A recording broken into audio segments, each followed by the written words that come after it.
방문 감사합니다. 어디서 듣고 계신지 댓글 남겨주시면 그곳에 행운이 가득하길 기원하겠습니다. 그럼 이야기 시작하겠습니다. 아무도 몰랐습니다. 매를 맞고 굶주리고 말 한마디 제대로 못하던 그 여종이 훗날 그 집안의 주인들을 무릎 꿇게 할 존재라는 것을요. 그 모든 일은 저 바보 같은 계집이라 불리던 연화에게서 시작되었습니다. 연화는 김대감 집안의 헐값에 팔려온 여종이었어요. 말을 더듬고 눈을 제대로 마주치지 못한다는 이유로 온 집안 식구들이 바보라 불렀죠. 실수 하나만 있어도 매질이 따랐습니다. 주인들은 연화를 사람으로 여기지 않았어요. 어느 날 아침이었습니다. 연화가 아침상을 들고 안채로 들어서는데 발에 걸린 문턱에 비틀거렸어요. 상 위에 국그릇이 기울었고 국물 몇 방울이 마루에 떨어졌죠. 대감 부인의 목소리가 날카롭게 울려 퍼졌습니다. 저것이 또 사고를 쳤구나. 어찌 저리도 둔한가. 연화는 그 자리에 꿇어앉았어요. 고개를 깊이 숙인 채 떨리는 목소리로 말했습니다. 죄송합니다, 마님. 첫째 며느리가 비웃듯 말했어요. 죄송하면 다냐. 저 바보 같은 것이 제 몸 하나 가누지를 못하니. 둘째 며느리도 거들었습니다. 아침부터 재수없게. 저런 것을 왜 드렸는지 모르겠어요. 김대감이 인자한 척 웃으며 손을 저었어요. 그만하게 될. 여종이 원래 그런 것을. 너무 구박하지는 마시게. 하지만 그의 눈빛은 차갑기만 했습니다. 연화는 그것을 알고 있었어요. 겉으로만 자비로운 척하는 양반의 위선을 말이죠. 연화는 매질을 당한 뒤에도 울지 않았습니다. 변명도 하지 않았어요. 그저 고개를 숙인 채 죄송합니다만 되뇌었죠. 저녁 무렵 연화는 부엌에서 설거지를 하고 있었습니다. 다른 여종들이 수군거리는 소리가 들렸어요. 저 바보 계집 오늘도 또 맞았다던데. 당연하지. 저렇게 멍청한 것이 어디 있나. 말도 제대로 못하잖아. 나 같으면 저렇게는 못 살겠어. 차라리 죽지. 연화는 그들의 말을 들으면서도 표정 하나 바꾸지 않았습니다. 그저 묵묵히 그릇을 닦아낼 뿐이었어요. 그 모습이 다른 이들에게는 정말로 아무것도 모르는 바보처럼 보였죠. 밤이 깊어지고 모두가 잠든 시각이었습니다. 연화는 자신에게 주어진 좁은 헛간으로 돌아왔어요. 어둠 속에서 연화의 눈빛이 변했습니다. 낮에 보던 그 멍한 시선이 아니었죠. 날카롭고 또렷한 무언가를 응시하는 눈빛이었습니다. 연화는 작은 헝겊 보따리를 꺼냈어요. 그 안에는 낡은 종이 조각들이 들어 있었습니다. 달빛에 비춰보니 어떤 문서의 일부분 같았어요. 연화는 그것을 조심스럽게 펼쳐들고 한참을 들여다보았습니다. 아직은 아니야. 아직 때가 아니야. 연화가 속삭이듯 중얼거렸습니다. 그 목소리에는 낮에 들리던 더듬거림이 전혀 없었어요. 분명하고 또렷한 말투였죠. 연화는 다시 종이를 접어넣고 보따리를 숨겼습니다. 그리고는 다시 멍한 표정으로 돌아가 잠자리에 누웠어요. 이튿날 아침도 똑같이 시작되었습니다. 연화는 여전히 고개를 숙이고 말을 더듬으며 집안일을 했어요. 주인들은 여전히 연화를 바보 취급했죠. 하지만 아무도 몰랐습니다. 그 순종적인 모습 뒤에 무엇이 숨어 있는지를요. 연화의 하루는 새벽 일찍 시작되었습니다. 동틀 무렵 일어나 우물에서 물을 깃고 부엌에 불을 지피고 주인들의 아침상을 차리는 일부터였죠. 손이 얼어붙는 겨울이든 땀이 비 오듯 흐르는 여름이든 마찬가지였습니다. 이른 아침 연화가 장작을 나르고 있었어요. 무거운 짐을 지고 마당을 가로지르는데 첫째 며느리가 문을 열고 나왔습니다. 야, 너 거기 서봐. 연화는 황급히 짐을 내려놓고 고개를 숙였어요. 첫째 며느리가 코웃음을 쳤습니다. 어제 내가 맡긴 바느질은 다 했느냐? 연화가 더듬거리며 대답했어요. 아직 다 못했습니다. 뭐라고? 하루가 지났는데 아직도 못했다고? 첫째 며느리의 목소리가 높아졌습니다. 연화는 더 깊이 고개를 숙였죠. 죄송합니다. 오늘 안으로. 쯧쯧, 저 말투 좀 봐.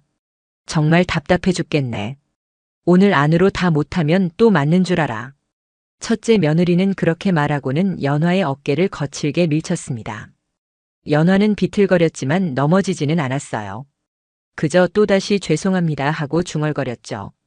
점심때가 되었습니다. 다른 여종들은 부엌에서 밥을 먹고 있었어요. 연화도 구석에 앉아 찬밥에 된장만 얹어 먹고 있었죠. 그때 둘째 며느리가 부엌으로 들어왔습니다. 누가 내 옷에 물을 쏟았어? 연화 너지. 연화는 밥그릇을 내려놓고 고개를 저었어요. 아, 아닙니다, 마님. 아니긴 뭐가 아냐. 내가 아니면 누가 그랬겠어? 정말 아닙니다. 둘째 며느리가 연화의 뺨을 후려쳤습니다. 딱소리가 크게 울렸어요. 다른 여종들은 고개를 돌려 못 본 척했죠. 연화는 맞은 뺨을 움켜쥐고도 울지 않았습니다. 다음부터 조심해. 알았어. 예, 마님. 연화는 대답했지만 자신이 하지 않은 일이라는 걸 알고 있었어요. 하지만 변명해봤자 소용없다는 것도 알고 있었죠. 이 집에서 여종의 말은 아무 의미가 없었으니까요. 오후에는 빨래를 해야 했습니다. 연화는 우물가에서 홀로 빨래를 하고 있었어요. 찬물에 손이 시렸지만 멈출 수 없었습니다. 그때 김대감이 마당을 거닐다 연화를 보았어요. 연화야. 예, 대감마님. 연화는 황급히 일어나 고개를 깊이 숙였습니다. 김대감이 다가와 물었어요. 집안일은 잘하고 있느냐? 예, 대감마님. 최선을 다하고 있습니다. 그래, 그래야지. 우리 집에 들어온 것을 복으로 알고 열심히 해야 한다. 알겠느냐? 예, 대감마님. 김대감은 만족스럽다는 듯 고개를 끄덕이고는 떠났습니다. 그의 뒷모습을 보며 연화는 입술을 깨물었어요. 겉으로는 인자한 척하지만 속으로는 여종을 짐승만도 못하게 여기는 위선자라는 걸 연화는 알고 있었습니다. 저녁 무렵 대감 부인이 연화를 불렀어요. 안채로 들어서니 부인이 노려보고 있었습니다. 내가 오늘 아침 내 방을 청소했지? 예, 마님. 그럼 내 비녀가 어디 갔는지 아느냐? 연화는 당황했습니다. 비녀는 본 적도 없었거든요. 모릅니다, 마님. 모른다고. 내가 청소하면서 훔친 거 아니냐? 아닙니다. 정말 모릅니다. 대감 부인이 일어나 연화에게 다가왔어요. 그리고는 회초리를 들어 연화의 등을 내리쳤습니다. 한 번, 두 번, 세 번. 연화는 신음도 내지 않았어요. 그저 고개를 숙인 채 매를 맞았죠. 다음부터 조심하거라. 또 이런 일 있으면 가만두지 않을 것이다. 예, 마님. 죄송합니다. 연화는 그렇게 말하고 물러났습니다. 등이 쓰라렸지만 표정 하나 바꾸지 않았어요. 밤이 되어 헛간으로 돌아온 연화는 홀로 앉아 있었습니다. 어둠 속에서 연화의 눈빛이 또다시 변했죠. 날카롭고 차가운 눈빛이었습니다. 참아라. 조금만 더 참으면 된다. 연화는 속으로 되뇌었습니다. 언젠가는 이 모든 것이 끝날 거라고, 그날이 반드시 올 거라고 말이죠. 겨울이 깊어졌습니다. 눈이 내리고 바람이 매서운 날들이 이어졌어요. 김대감 집안은 난방을 위해 화로를 여기저기 피워두었죠. 특히 대감이 아끼는 서고는 귀한 문서들이 많아 습기를 막기 위해 항상 불을 지폈습니다. 그날 밤도 연화는 늦게까지 일을 하고 있었어요. 다른 식구들은 모두 잠든 시각이었죠. 연화가 마지막 설거지를 마치고 헛간으로 돌아가려는데 어디선가 타는 냄새가 났습니다. 연화는 고개를 들어 주위를 살폈어요. 저 멀리 서구 쪽에서 희미한 붉은 빛이 보였습니다. 연화의 눈이 커졌어요. 불이었죠. 불이야. 불이 났어요. 연화가 소리쳤습니다. 평소의 더듬거림은 어디에도 없었어요. 크고 또렷한 목소리였죠. 잠들어 있던 집안 식구들이 황급히 일어났습니다. 김대감이 옷도 제대로 입지 못한 채 뛰어나왔어요. 어디서 불이 났느냐? 서고입니다, 대감마님. 대감 부인과 며느리들도 나왔습니다. 하인들도 모두 깨어나 뛰쳐나왔죠. 서고는 이미 불길에 휩싸여 있었어요. 김대감이 외쳤습니다. 금고를 먼저 꺼내라. 금은 보화가 다 그 안에 있다. 하인들이 불길을 해치고 들어가려 했지만 불이 너무 거셌습니다. 대감 부인도 소리쳤어요. 내 패물함도 있어. 어서 꺼내. 모두가 재산을 구하려 혼란스러워하고 있었죠. 그 틈에 연화는 조용히 서고의 뒤쪽으로 돌아갔습니다. 다른 이들이 보지 못하는 곳이었어요. 연화는 잠시 망설이지 않고 불길 속으로 들어갔습니다. 연기가 자욱하고 열기가 뜨거웠지만 멈추지 않았어요.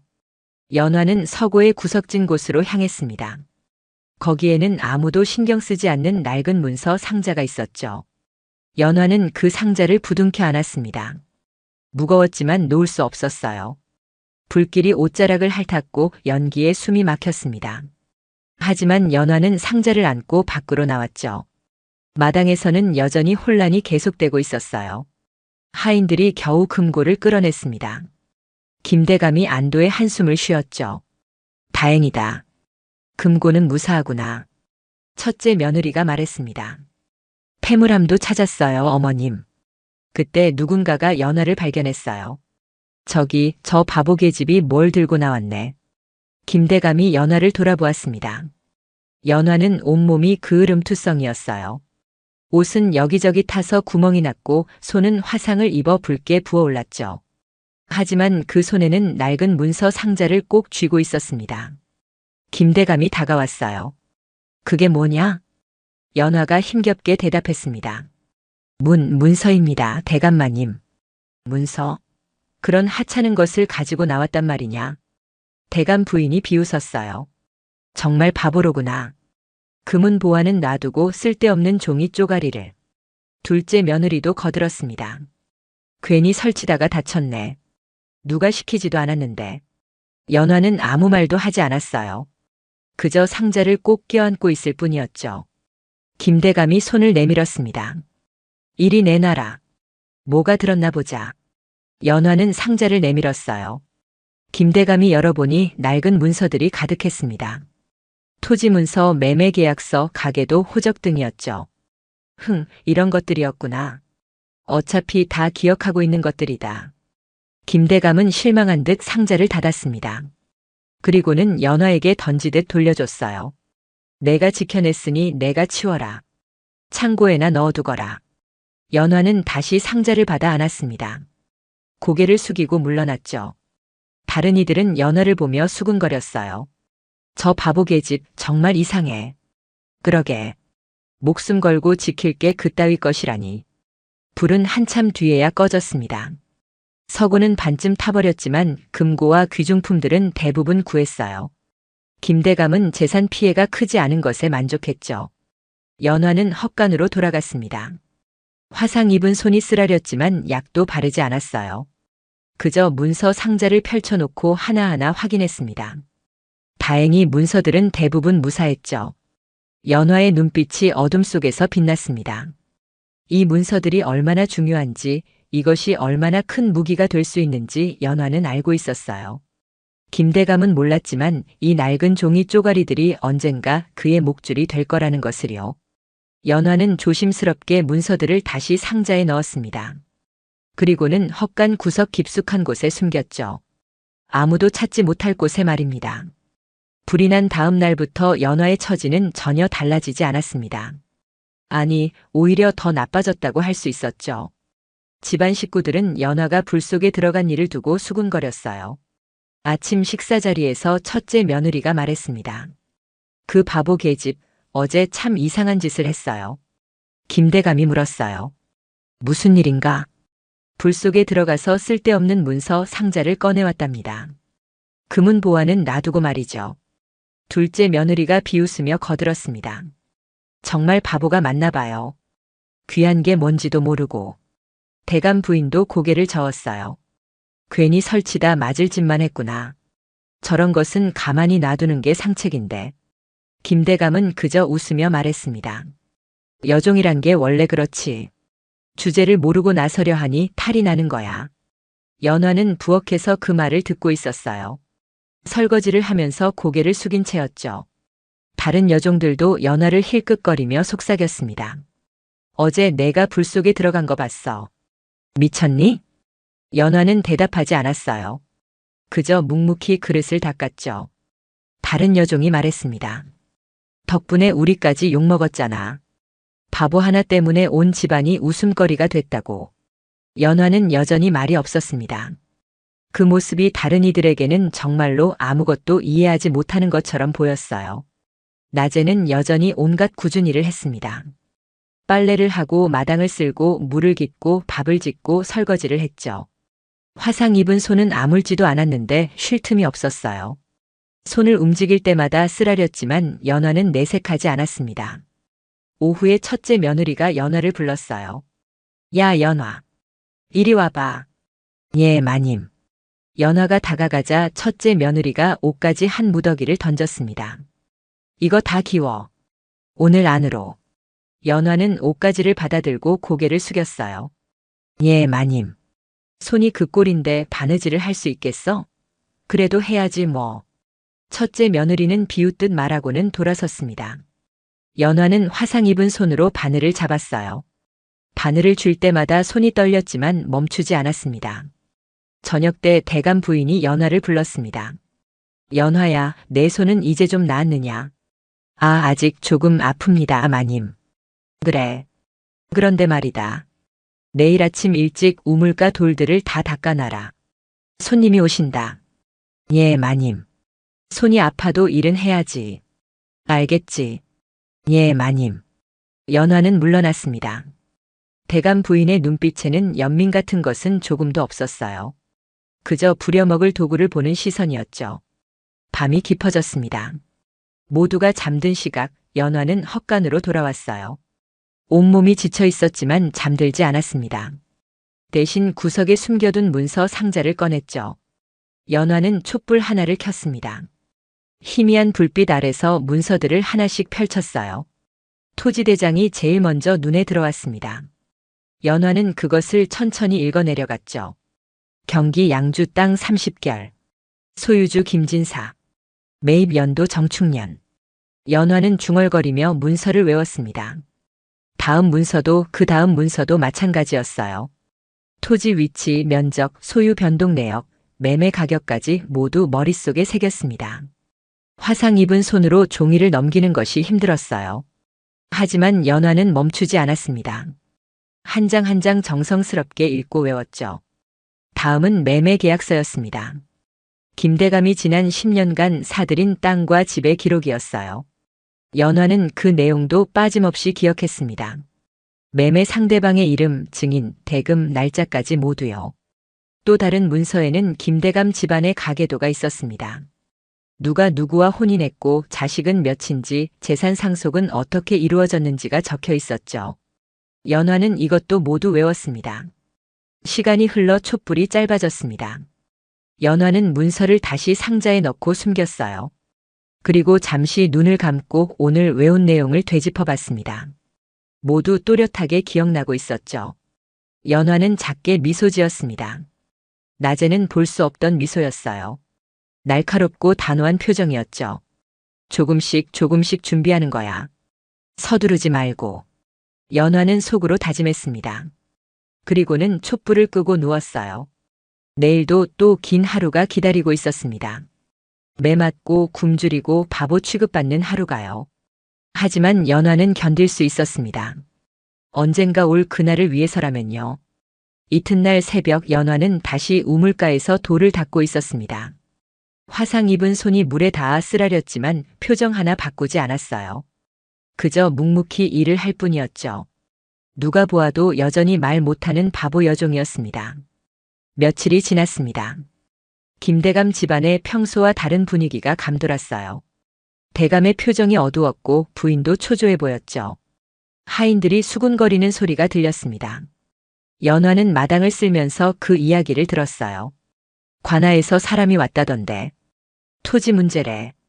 양주 땅 소유권에 다툼이 생겼다나 봐. 큰일이네. 그 땅이 얼마나 넓은데. 연화의 손이 잠시 멈췄습니다. 양주 땅이라는 말에 귀가 번쩍 뜨였죠. 그 땅은 연화가 며칠 전 문서에서 본 곳이었어요. 오후에 관아의 서리가 찾아왔습니다. 김대감은 사랑채로 그를 맞아들였어요. 연화는 차를 나르는 일로 사랑채 근처에 있었죠. 서리가 말했습니다. 대감 양주의 30결 토지권으로 왔습니다. 박진사 댁에서 그 땅이 원래 자기네 것이었다며 소송을 제기했어요. 김대감이 당황한 목소리로 대꾸했어요. 말도 안 되는 소리요. 그 땅은 내가 정축년에 제대로 값을 주고 산 것이요. 문서가 있습니까? 당연히 있소. 당장 가져오겠소. 김대감은 하인을 시켜 문서를 찾게 했습니다. 하지만 한참을 찾아도 그 문서는 나오지 않았어요. 불에 탄 서고에 있었던 것이죠. 김대감의 얼굴이 창백해졌습니다. 이럴 수가. 분명히 있었는데. 서리가 차갑게 말했어요. 문서가 없으면 곤란합니다. 박진사 댁에서는 이미 오래된 문서를 제출했거든요. 그 땅이 원래 그쪽 소유였다는 증거로요. 아니, 그건 분명 내가. 김대감은 당황해서 말을 제대로 잇지 못했습니다. 집안 식구들도 모두 모여들었어요. 대감 부인이 물었죠. 대감, 어찌 된 일입니까? 양주 땅을 빼앗길 판이요. 문서가 사라졌소. 그게 무슨 말씀이세요? 그 넓은 땅을요. 첫째 며느리와 둘째 며느리도 걱정스러운 표정을 지었습니다. 양주 땅은 집안 재산 중에서도 큰 부분을 차지했거든요. 연화는 사랑채 밖에서 그 광경을 지켜보고 있었어요. 잠시 망설이다가 조심스럽게 입을 열었습니다. 저기요. 모두의 시선이 연화에게 쏠렸습니다. 김대감이 짜증스럽게 말했어요. 뭐냐 너는. 지금 어른들이 중요한 이야기하는데. 연화는 고개를 깊이 숙이고 더듬거리며 말했습니다. 그 땅은 이미. 뭐라고? 똑바로 말해봐. 10년 전에 다 다른 이름으로 넘어갔습니다. 순간 침묵이 흘렀습니다. 모두가 연화를 어리둥절하게 쳐다봤어요. 대감 부인이 코웃음을 쳤습니다. 저 바보 계집이 무슨 소리를 하는 거냐? 첫째 며느리도 비웃었어요. 정신이 나갔나 봐. 무슨 땅이 다른 이름으로 넘어가. 말도 안 되는 소리를. 김대감도 화가 난 듯 말했습니다. 당장 물러가거라. 쓸데없는 소리 하지 말고. 연화는 더 말하지 않았어요. 그저 고개를 숙이고 물러났죠. 하지만 서리가 연화의 말을 듣고 뭔가 생각하는 표정이었습니다. 서리가 물었어요. 저 여종이 뭐라고 했습니까? 김대감이 손을 저으며 말했습니다. 신경 쓰지 마시오. 저 계집은 바보라 헛소리를 하는 것이오. 그래도 한번 확인해 보겠습니다. 10년 전 기록을 말이죠. 서리는 그렇게 말하고는 관하로 돌아갔습니다. 김대감 집안은 불안한 밤을 보냈어요. 이틀 뒤 서리가 다시 찾아왔습니다. 그의 손에는 낡은 장부가 들려 있었어요. 대감 확인해 봤습니다. 김대감이 초조하게 물었습니다. 결과가 어떻소? 놀랍게도 그 여종의 말이 맞았습니다. 10년 전 그 땅은 일단 박진사의 아들 이름으로 등록되었다가 한 달 뒤에 대감 이름으로 다시 바뀌었더군요. 김대감의 눈이 커졌어요. 그게 정말이요? 네. 관하 기록에 분명히 나와 있습니다. 그리고 그 중간 거래 문서도 찾았어요. 대감께서 박진사 댁의 빚을 갚는 조건으로 그 땅을 일시적으로 넘겼다가 되찾으신 것 같습니다. 김대감은 기억을 더듬었습니다. 그러고 보니 그런 일이 있었던 것 같았어요. 하지만 10년이나 지난 일이라 까맣게 잊고 있었죠. 그럼 그 땅은 원래 내 것이 맞소? 맞습니다. 중간 과정이 있었을 뿐이죠. 이 기록으로 박진사의 주장을 반박할 수 있습니다. 김대감은 안도의 한숨을 쉬었습니다. 집안 식구들도 모두 안심했어요. 서리가 돌아간 뒤 대감 부인이 말했습니다. 그런데 저 여종이 어찌 그걸 알았을까요? 김대감도 고개를 갸우뚱했어요. 글쎄, 우연히 들었던 말을 중얼거린 게 아니겠소? 첫째 며느리가 말했습니다. 아무리 그래도 이상해요. 바보라고만 생각했는데. 둘째 며느리도 고개를 끄덕였습니다. 저도 그렇게 생각해요. 뭔가 석연치 않아요. 김대감은 잠시 생각하다가 손을 저었어요. 설마, 저 계집이 뭘 알겠소? 그냥 운이 좋았던 거겠지. 하지만 집안 분위기는 미묘하게 바뀌었습니다. 연화를 보는 시선이 조금씩 달라지기 시작했어요. 의심과 불안이 섞인 시선이었죠. 연화는 여전히 고개를 숙이고 일을 했습니다. 하지만 그 눈빛 깊은 곳에는 작은 미소가 숨어 있었어요. 첫 번째 씨앗을 뿌린 것입니다. 이제 서서히 싹이 트기 시작할 것이었죠. 양주 땅 일이 있고 난 뒤 김대감 집안에는 이상한 일들이 계속 일어났습니다. 연화가 조용히 던진 말들이 하나같이 들어맞기 시작한 것이죠. 한 달쯤 지났을 때였습니다. 김대감의 사촌이 찾아와서 다투는 소리가 들렸어요. 연화는 마당에서 빨래를 널고 있었죠. 사촌이 목소리를 높였습니다. 형님, 아버님 제사 비용은 당연히 반씩 내야 하는 거 아니오. 김대감이 불쾌한 표정으로 대꾸했어요. 내가 이미 다 냈소. 당신은 아무것도 안 했잖소. 그게 무슨 말이오. 나도 돈을 냈소. 30냥이나. 두 사람은 한참 다투었습니다. 제사 비용을 누가 얼마나 냈는지 기억이 다르다는 것이었죠. 증거가 될 만한 장부도 없었어요. 연화가 조심스럽게 다가갔습니다. 저기요. 김대감이 짜증스럽게 돌아봤어요. 또 뭐냐? 그때는 사촌, 어르신께서 이 20냥 내셨습니다. 사촌이 발끈했습니다. 뭐라고? 이 계집이 감히. 연화는 고개를 더 깊이 숙이고 더듬거리며 말을 이었어요. 네, 대감마님께서 30냥, 나머지는 첫째 며느리께서 10냥. 김대감이 눈을 가늘게 떴습니다. 내가 어찌 그걸 아느냐. 그날 부엌에서 들었습니다. 사촌은 코웃음을 쳤어요. 바보 계집의 말을 믿으려는 거요. 하지만 김대감은 잠시 생각에 잠겼습니다. 그러고 보니 연화의 말이 맞는 것 같았어요. 며느리를 불러 확인해 보니 정말로 10냥을 냈다고 했죠. 사촌은 할 말을 잃었습니다. 결국 자신이 20냥만 냈다는 것을 인정할 수밖에 없었어요. 사촌이 돌아간 뒤 김대감은 연화를 빤히 쳐다봤습니다. 내가 정말 그걸 기억하고 있었더냐? 예, 대감마님. 김대감은 뭔가 불편한 표정을 지었습니다. 하지만 곧 손을 저으며 말했어요. 가봐라. 며칠 뒤에는 또 다른 일이 벌어졌습니다. 김대감이 이웃 양반과 맺은 계약에 문제가 생긴 것이죠. 땅을 빌려주고 곡식을 받기로 했는데 상대방이 약속보다 적게 주겠다고 우겼습니다. 김대감이 화를 냈어요. 분명히 한마지기당 쌀 2섬이라 했소. 상대 양반이 고개를 저었습니다. 아니요, 1섬 반이라 했소. 내 똑똑히 기억하오. 두 사람은 서로 우기기만 했습니다. 계약서를 쓰지 않았으니 증명할 방법이 없었죠. 연화가 사랑채에 차를 가져다 주다가 그 이야기를 들었어요. 잠시 망설이다가 입을 열었습니다. 저기요. 김대감이 날카롭게 쳐다봤어요. 뭐냐 또. 그때 증인이 있게 있었습니다. 증인이라니. 최 훈장님이 옆에 계셨습니다. 그리고 두 섬이라 말씀하셨어요. 상대 양반의 얼굴이 굳었습니다. 정말로 그날 최 훈장이 옆에 있었던 것이죠. 김대감이 사람을 보내 최 훈장을 불렀어요. 훈장의 증언은 연화의 말과 똑같았습니다. 2섬이 맞소. 내가 분명히 들었소. 상대 양반은 할 수 없이 약속을 지켰습니다. 그가 돌아간 뒤 김대감은 연화를 불렀어요. 너 어찌 그런 것들을 다 기억하느냐? 저는 그냥이 아니지. 뭔가 있는 거 아니냐? 연화는 고개를 더 깊이 숙였습니다. 아닙니다, 대감마님. 그냥 우연히 들은 것뿐입니다. 김대감은 의심스러운 눈빛으로 연화를 바라봤지만 더 이상 묻지 않았어요.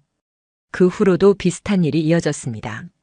상속 문제가 생겼을 때 연화는 누가 먼저 태어났는지 정확히 알고 있었어요. 토지 경계 분쟁이 생겼을 때도 연화는 옛날 측량 기록을 기억하고 있었죠. 빌려준 돈을 받지 못한 일이 있었을 때도 연화가 날짜와 액수를 정확히 말했습니다. 집안 식구들은 점점 불안해지기 시작했어요. 대감 부인이 며느리들에게 말했습니다. 저 계집 뭔가 이상해. 바보라고만 생각했는데. 첫째 며느리가 고개를 끄덕였어요. 저도 그렇게 생각해요. 어떻게 저런 것들을 다 알고 있는 거죠? 둘째 며느리도 불안한 표정이었습니다. 혹시 우리 집안 일을 몰래 엿듣고 다니는 거 아닐까요? 하지만 연화는 여전히 고개를 숙이고 일을 했어요. 말을 더듬고 눈을 마주치지 못하고 매를 맞아도 변명하지 않았죠. 겉으로 보기에는 여전히 바보 같은 여종이었습니다. 어느 날 밤 김대감은 혼자 사랑채에 앉아 있었어요. 연화를 생각하니 마음이 불편했습니다. 저 계집이 정말 바보가 맞는 걸까? 아니면 뭔가 숨기고 있는 걸까? 김대감은 연화를 불렀습니다. 연화야, 이리 와보거라. 예, 대감마님. 연화가 들어와 꿇어 앉았어요. 김대감이 물었습니다. 너 글을 아느냐? 아, 아닙니다, 대감마님. 정말이냐? 한 글자도 모르느냐? 예, 대감마님. 한 글자도 모릅니다. 김대감은 종이에 글자를 써서 보여줬어요. 이게 뭔지 아느냐? 연화는 고개를 저었습니다. 모릅니다. 김대감은 한참 연화를 들여다봤습니다. 하지만 연화의 눈빛은 여전히 멍했어요. 김대감은 손을 저었죠. 가봐라. 연화가 물러나갔습니다. 김대감은 혼자 중얼거렸어요. 이상한 일이야. 분명 뭔가 있는데. 집안 식구들은 연화를 경계하기 시작했습니다. 하지만 동시에 두려워하기도 했어요. 저 계집이 대체 무엇을 알고 있는 걸까? 우리 집안의 비밀을 모두 알고 있는 건 아닐까? 연화는 그런 시선을 느끼면서도 태도를 바꾸지 않았습니다. 여전히 바보처럼 행동했고 여전히 매를 맞았고 여전히 죄송합니다만 되뇌었죠. 하지만 그 눈빛 깊은 곳에는 무언가가 자라나고 있었습니다. 조금씩 천천히 확실하게요.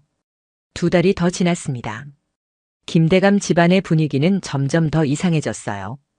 연화가 말하는 것들이 하나같이 들어맞았고 집안의 크고 작은 문제들이 연화의 한마디로 해결되곤 했죠. 어느 날 저녁 김대감은 사랑채의 집안 식구들을 모두 불러 모았습니다. 대감 부인, 첫째 며느리, 둘째 며느리가 모였어요. 김대감의 표정이 심각했죠. 오늘 한양에서 옛 친구가 찾아왔소. 그가 이상한 이야기를 하더군. 대감 부인이 물었습니다. 무슨 이야기 말씀입니까?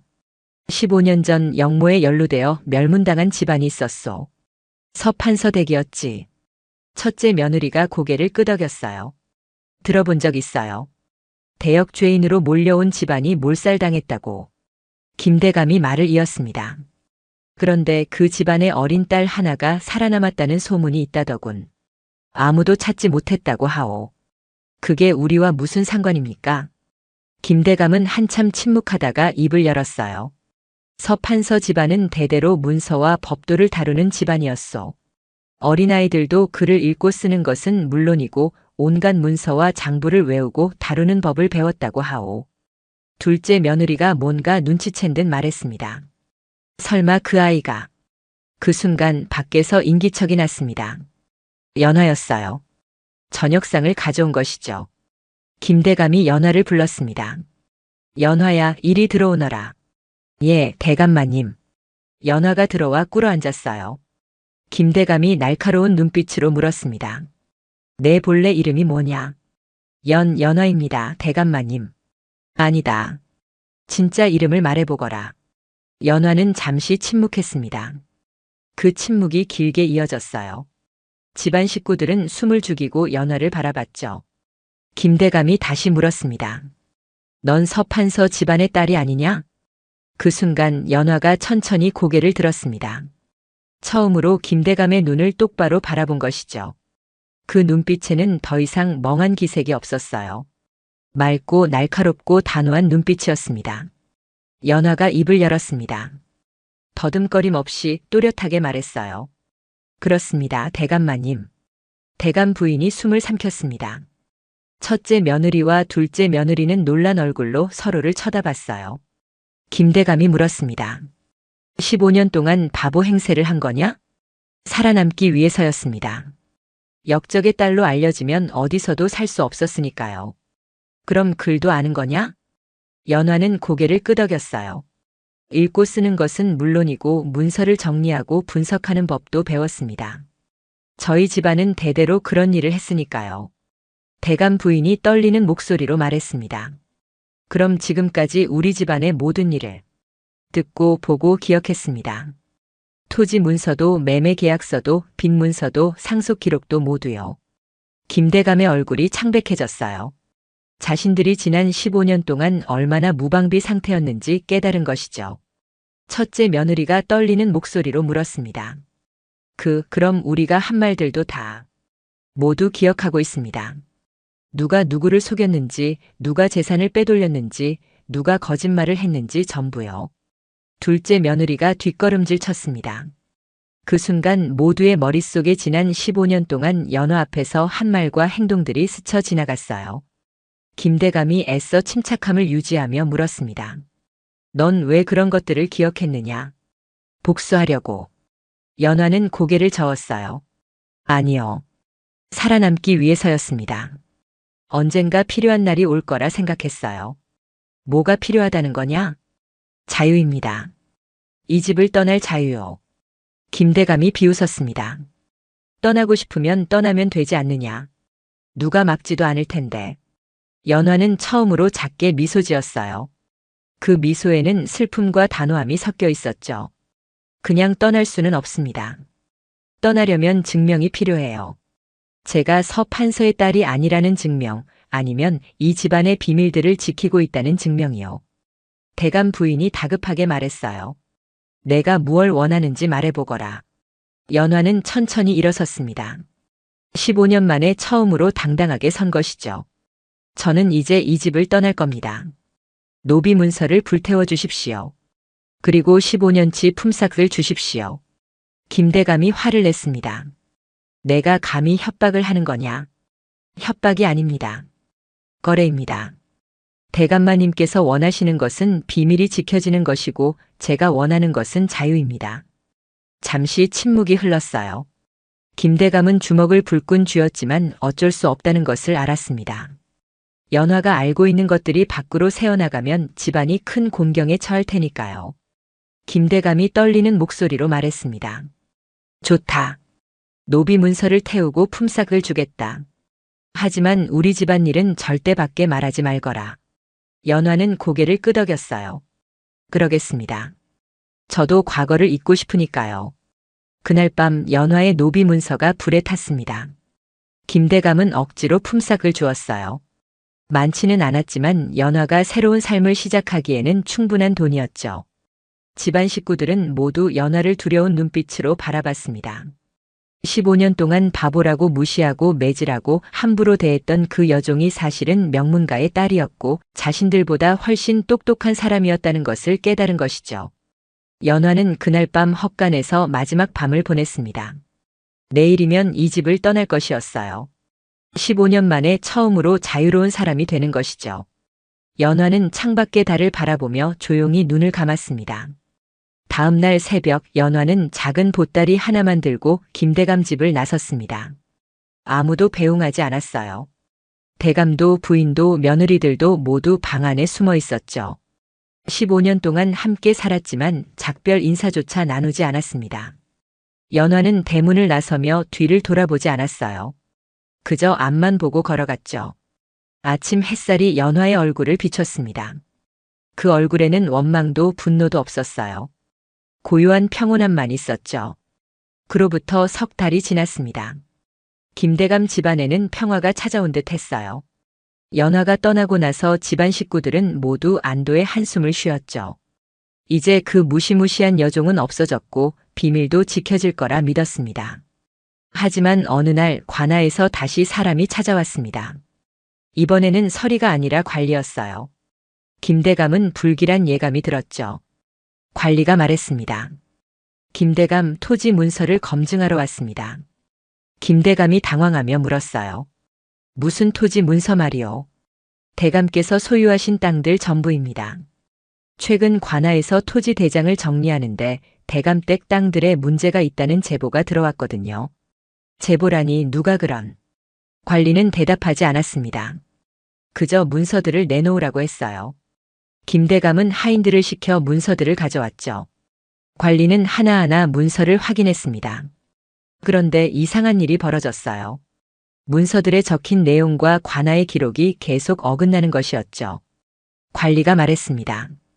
이 양주 땅은 10년 전에 이미 다른 사람에게 팔렸다고 나와 있습니다.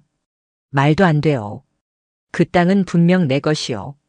하지만 관아 기록에는 다르게 나와 있습니다. 그리고 이 개성 땅도 마찬가지고요. 김대감의 얼굴이 창백해졌어요. 하나둘이 아니었습니다. 자신이 소유했다고 믿었던 땅 대부분이 실제로는 다른 사람의 이름으로 등록되어 있었던 것이죠. 관리가 말했습니다. 더 큰 문제가 있습니다.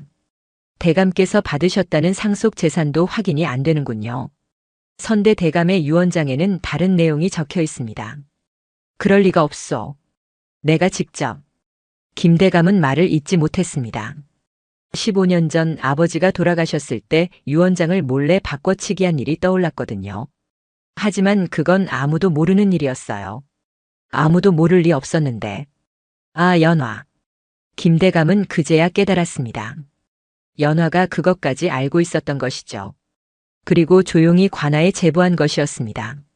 관리가 말했습니다. 일단 이 문서들은 모두 압수하겠습니다. 조사가 끝날 때까지 대감의 재산은 묶이게 될 것입니다. 김대감은 주저앉을 뻔했어요. 대감 부인이 허둥지둥 달려왔습니다. 대감, 어찌 된 일입니까? 집안이 망했소. 그 계집이 연화가 다 꾸민 일이오. 며칠 뒤 더 충격적인 소식이 들려왔습니다.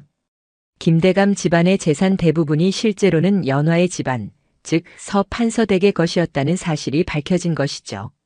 15년 전 서판서 집안이 영모로 몰려 멸문당했을 때 재산도 모두 압류되었어요. 그런데 그 재산이 여러 경로를 거쳐 김대감의 손에 들어갔던 것입니다. 합법적인 절차가 아니었죠. 뇌물과 문서 위조를 통해서였습니다. 연화는 15년 동안 그 증거들을 모두 기억하고 있었어요. 그리고 떠나기 전 몰래 관아에 모든 것을 고발했던 것이죠.